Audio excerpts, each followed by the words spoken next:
Monsieur le ministre, bonjour. Vous intervenez aujourd'hui dans le cadre du Grenelle du haut débit, du très haut débit, devrais-je dire. Pouvez-vous nous rappeler quels sont les grands enjeux du très haut débit pour la France?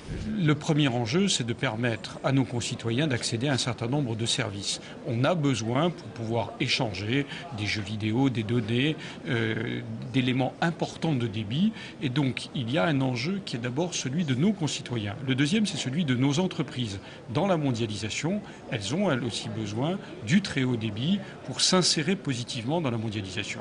Il y a un enjeu industriel. On considère que le déploiement de la fibre optique, c'est de l'ordre de 10 milliards d'euros qui pourraient être investis dans les 10 ans et qui vont générer des emplois. Donc vous voyez, enjeu industriel, enjeu pour nos entreprises et enjeu pour nos concitoyens, la fibre optique, c'est vraiment l'un des défis principaux que nous devons relever dans les années qui viennent. Je dis la fibre optique parce que c'est l'instrument généralement le plus utilisé, mais plus globalement, le très haut débit. Alors face à ces enjeux effectivement extrêmement importants, pouvez-vous nous indiquer quand le président de la République révélera les premières orientations du plan numérique ? Je lui ai remis, ainsi qu'au Premier ministre, je leur ai remis au Président et au Premier ministre toutes les propositions qu'ils m'avaient demandé de faire sur l'ensemble des questions, les réseaux, les contenus, les usages, la gouvernance. J'attends leur arbitrage et sans pouvoir vous révéler la date exacte, je peux vous dire que c'est très prochainement que le Président de la République présentera les arbitrages qu'il aura rendus, vraisemblablement avant la mi-octobre.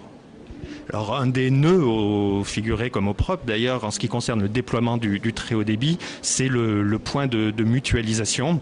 Tous les enjeux se cristallisent autour de la maîtrise de ce point de mutualisation. Pouvez-vous nous dire ce qu'il en est et comment les choses évoluent ? J'essaie de me mettre en situation de respecter ce que j'ai promis au nom du gouvernement au Parlement lors de la loi de modernisation de l'économie.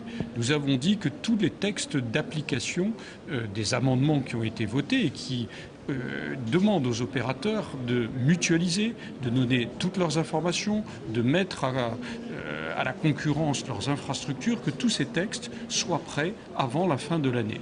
L'ARCEP va rendre dans les heures ou dans les jours qui viennent son avis et moi j'ai écrit aux opérateurs pour leur demander de trouver un accord entre eux rapidement, avant fin octobre, et que nous nous mettions en situation, en toute hypothèse, de respecter l'échéance de la fin de l'année. Donc vous voyez, nous nous mettons en situation de respecter les engagements législatifs que nous avons pris et de nous mettre au fond, parce que l'enjeu principal est celui-là, au standard et à la hauteur des pays qui ont choisi d'entrer, de développer très rapidement la fibre optique. Je pense à certains pays d'Asie, la Corée du Sud, le Japon, les États-Unis et le Canada partiellement, mais aussi un certain nombre de nos partenaires européens, je pense à ceux de l'Europe du Nord, qui très vite ont eu plus d'abonnés à très haut débit que nous n'en comptons aujourd'hui. Donc il ne faut pas choisir fromage ou dessert. Le haut débit pour tous, c'est l'un des objectifs que m'ont assigné le Président de la République et le Premier ministre. Ça doit être sur tout le territoire avant fin 2012.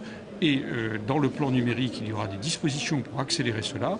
Et par ailleurs, il faut développer le plus rapidement le très haut débit, la fibre et d'autres instruments complémentaires, parce que c'est l'avenir, le très haut débit est l'avenir du numérique. Peut-on donc dire que la bonne mise en œuvre de ces prérequis législatifs vont permettre un début de déploiement massif dès 2009 ? Oui, je le crois. 2009 et 2010, puisque vous savez que la loi de modernisation de l'économie instaure un droit à la fibre, comme il existait un droit à l'antenne en matière de télévision, et que deuxièmement, par tranches successives, 2010 d'une part et 2012 d'autre part, nous avons instauré le pré-câblage de tous les immeubles en fibre optique. Je crois que c'est une avancée très importante pour le déploiement de la fibre optique.